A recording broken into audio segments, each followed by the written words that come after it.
Welcome back everyone to the Complete Pineleaf. Last time we rescued Siglith from beneath a Dol Gul door before Galadriel destroyed the place. And now it is time for us to see if we get any information on Karasgar. Ever heard of the Weeping Warrior? The Weeping Warrior is known to me. He is a dragon tamer, A, sly and cruel. a dragon tamer?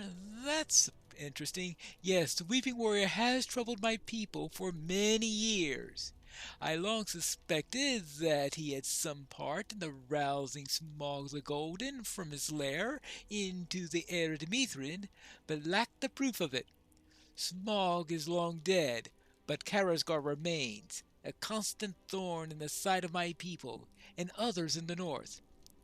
I would be glad to see him slain, but he is elusive. Neither have I heard of this artifact Bogdatish. A number of relics from Dol Guldur will be found back to Felagos for cleansing and for study. Oh, brought back, yes. One of these may prove to be the artifact that you seek. You are welcome to journey northwest to Felagos. There is a horse here on the hill of ruin that will bear you swiftly to Erin Lasgalen, because we're no longer going to call it Mirkwood. When you arrive at Thom Tardol in the Green Mountains, travel northeast through the trees.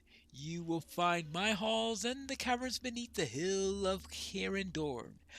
My son also journeys home and will be pleased to see you there. Alright, your sonny, and that of course will be Legolas. So I need to journey to the entrance of Felagos in the northeastern reaches of Erin Lasgalen. And I want to make sure they tell you that name several times so that you don't think that it's called Mirkwood anymore. Personally, I think it would have been a lot more convenient if this horse took me all the way to Felagos, but apparently he got tired, so I'll have to foot the rest of the journey. I don't care what they call this forest these days. I still think that most of the forest I went through to get here was rather murky, so I must say that this area most definitely isn't. You have found the entrance to the caverns of Felagos, the halls of the Elven King. Alright. And who do we have here? Nimlang. The king himself told us to expect you. You are welcome to Felagos, Pineleaf. There will be time to explore the halls of Felagos at your leisure. For now, find King Thranduil at his throne in the northeastern chamber, and be welcome. Thank you. And let's go and see the king. I must say that this place is very different from Lothlorien, where Lothlorien was all outdoors and made with, and of course decorated with those Malorn trees and all. This is an area of stone and of course fine decoration, and it is underground, but definitely not anything that looks like a hobbit hole or even one of the great delvings of the dwarves. We have made it. I welcome you to the halls of Felagos, and to the greater wood of Erin Lasgalen. Enjoy the comforts of my halls and the conversation of my people. My scholars study the artifacts of Dol Guldur, and if any sign of this Bugdatish is found, you will be called. Alright, are you concerned any about having artifacts of Dol Guldur within your halls? You are wise to be wary, but my people have much experience facing the corruption of Sauron. Did they not resist the influence for many years of darkness that gave this forest the name Mirkwood? They will be vigilant now and will learn what they safely may from these artifacts. That done, any that cannot be cured or retained will be destroyed. Worry not on that score. Alright, just making sure of this. Lord of Green Leaves. Now, let's see. Concerning I spiders. learned of something surpassingly strange. The spiders of these woods are no more. Well then, if there are no more, I guess I don't have to worry about them. Now, where were we? Ah, yes. We need to speak to Legolas. Here he is. I am delighted to see you in my father's halls. I think Gimli would appreciate these halls as well, if he could put aside his grudges of his sire, who spent some time imprisoned in the dungeons here. Yes, I have heard the story. Gawain and the others of his company were fortunate it was not my duty to guard their cells, or they might still be there. Much mischief might have followed then, and it seems likely Smog would still be troubling the north, so let us be glad the watch on the dwarves was not a princely duty. In truth, I have not spent much time at Felagos, not since I was young. These caves are home, and they remind my father of his own younger days in service of his liege Thingol. But I prefer wooded glens and sunlight. My father seldom emerges from his halls, save to hunt, the feast, and the nearby woods. Instead, he sends me to accomplish his desires in the wider world, and I relish at these errands. I would not have attended the Council of Elrond were it not so, but that's a tale that you know. I invite you to explore Felagoth while you are here, Pineleaf. Visit the dining chamber, the room of study, and the waterway bridge, and speak to a number of the elves that you encounter. You may find them pleasant and welcoming, no matter what Gimli and his sire might have led you to believe. So I need to speak to Gondil and Herthir and Ithrold. I suppose I could do that. It appears that one of them is in this direction. Ah, this is King Thranduil's dining chamber, but there is no feast here today. I fought at Dagorlad, but more than half of the Wood Elves did not return from the war. When the last alliance marched through Rovanion on his way to Mordor, none were turned away who swore to march against the Dark Lord. Men of the Long Lake, dwarves of Khazad-dûm, and elves of the divided Greenwood, east and west, stood side by side. I fought with my brothers and sisters at Dagorlad, but more than half of the Wood Elves did not return from the war. Lost too were our kings. Thranduil ascended to the throne, and though he is not a wood elf, he never forgot the sacrifice of my people. He led us wisely and well during the years since the Battle of Dagorlad. He is the Elven King, and I am proud to serve him. I know he will one day depart for the Undying Lands with the rest of his kin, and leave this land to be ruled by wood elves. I'll celebrate his rule when the day comes, and speak much praise of Thranduil's swift stream. The day is soon approaching. It was anticipating the day the wood elves would rule arid Lasgalen. Yes, I'm sure he is. Next, we should find the study where they are keeping the artifacts, because I'm sure that they will find something interesting there. I just hope they don't find anything too dangerous, because we know how dangerous things can be. Now, where were we? In this room of study where the scholars pore over the artifacts from Dol Guldur. Our scholars hope to cleanse the artifacts brought from Dol Guldur of their evil. Our scholars studied the artifacts brought from Dol Guldur, hoping to cleanse them of the evil that blankets them. I hope that they prove able, for that was once our home. It is true, I speak not of the fortress, of course. No, the fortress of Dol Guldur was wholly constructed by servants of the enemy. but it was built upon the bones of the elf hall that once stood atop the bald hill, abandoned at the advice of Curinir the White. He believed the darkening of Mirkwood would not be slowed, and King Thranduil heeded his words and led us north beyond Agador, the narrows of the forest. We settled on a rocky spire in the mountains of Emmenlag, overlooking the sources of the river Luathon. Thranduil named the hills Caras Tilion, and the hall stands still, but it stands empty. The darkness of Mirkwood spread, and our retreat from the southern reaches of the wood was not to be the last such retreat. I do not wish to speak of it. I am sorry. My happiest days were spent in Carastilion, and speaking of it now brings pain of their loss anew.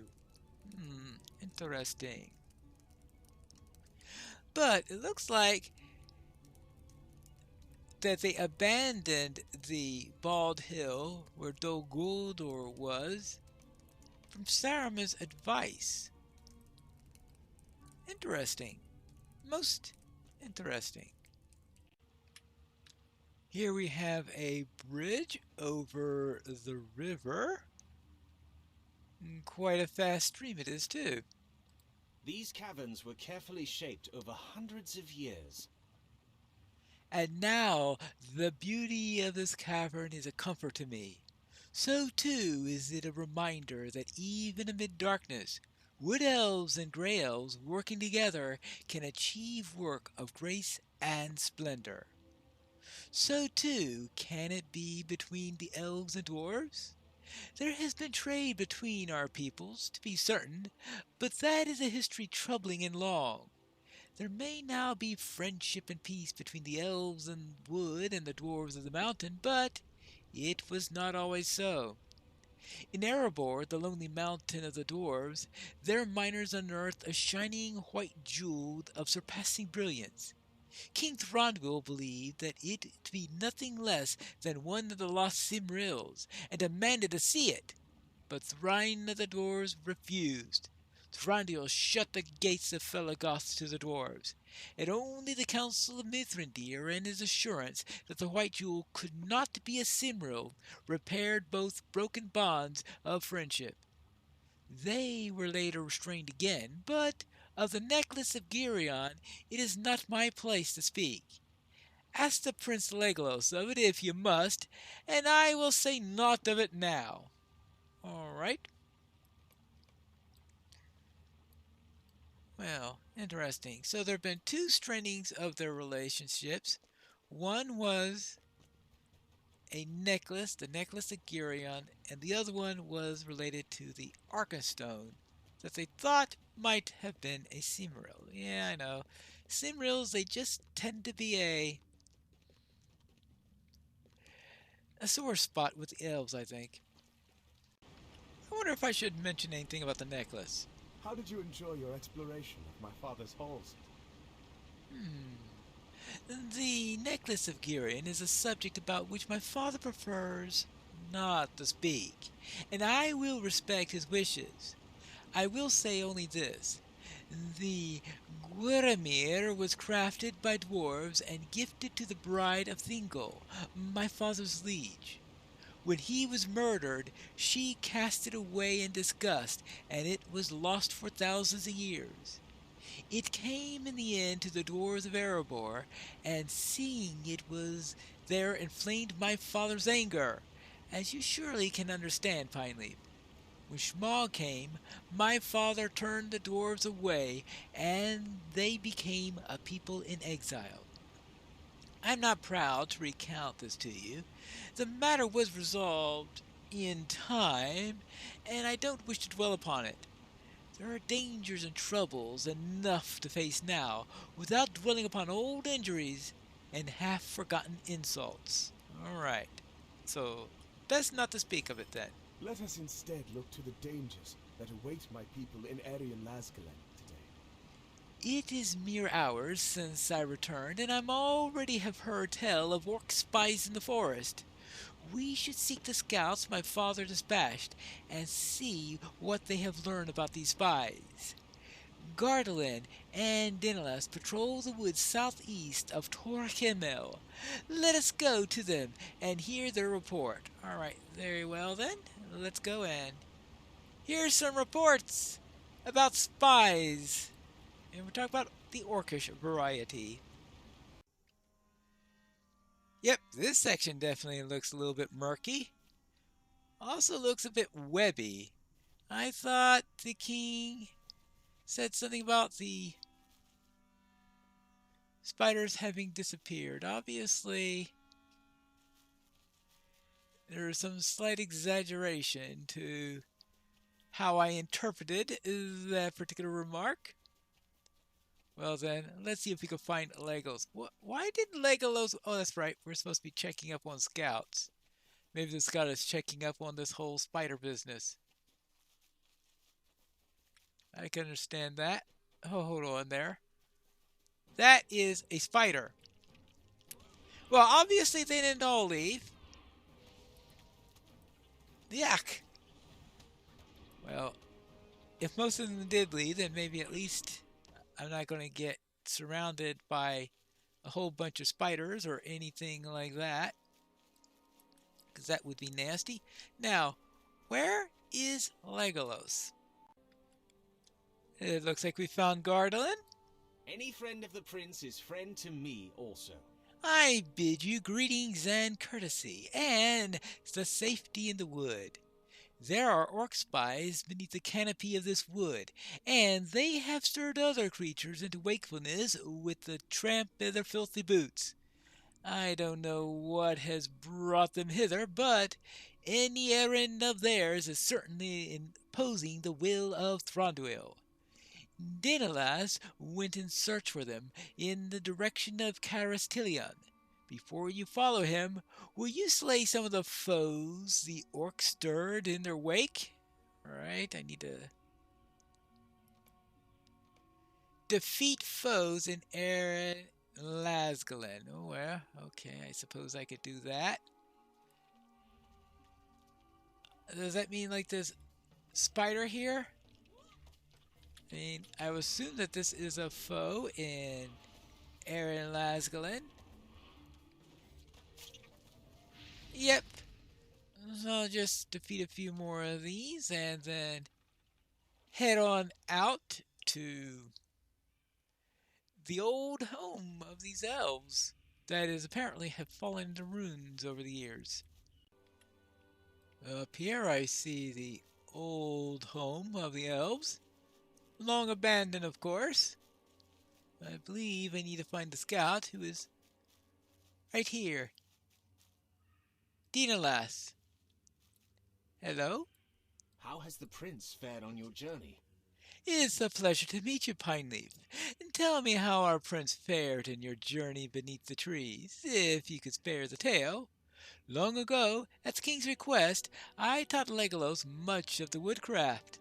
I hope he has lived up to my high expectations. Oh, but there is no time for such friendly stories. You have arrived too late to aid me with the orc spies. I slew one of them already, and the rest fled into the trees. If you wish to see my handiwork, he lies right over there. Right? Right over... Oh, here he is. One dead orc. You find a filthy parchment along the orc's possessions. You cannot hide from me long, Karasgar. I command you report to me what you know of this thing, this Bugdatish at once. Delay will only deepen the punishment you will suffer. Throcknul may be dead, but if you chance my anger, you will long for the cruelest attentions. You will wistfully remember his devices and his table, his flaming brands and his cells.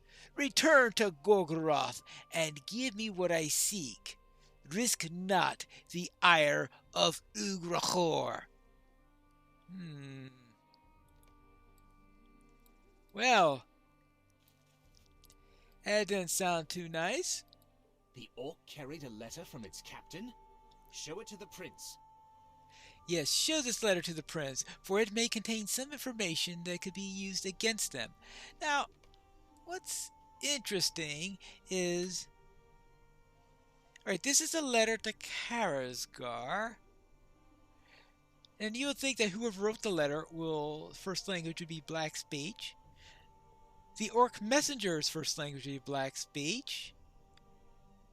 And you would think that Karazgar would know the Black Speech. Now, one possibility is he didn't want the messenger to read it, and that the writer and the receiver both know Westron, but perhaps the orc didn't. I guess that's always a possibility. That's one way to keep a messenger from peeking into your letters. This letter is interesting. Are the Guzul of whom Mithrandir speaks not united? This letter at least speaks clearly to me.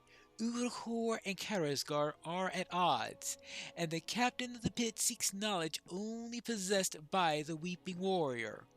Perhaps they will draw each other's blood and save us the effort. I know that's unlikely. If you will enter into Kyrostilion and defeat the foes that lurk within, I will set my mind to considering our next step. I once called Kyrostilion home, and seeing enemies within brings sadness to me, though it has been many years since any of my kind lived within its walls. Alright, fine. I shall go in to Kyrostilion and defeat several foes there. Yes, that will be something for the next episode of Complete Pineleaf.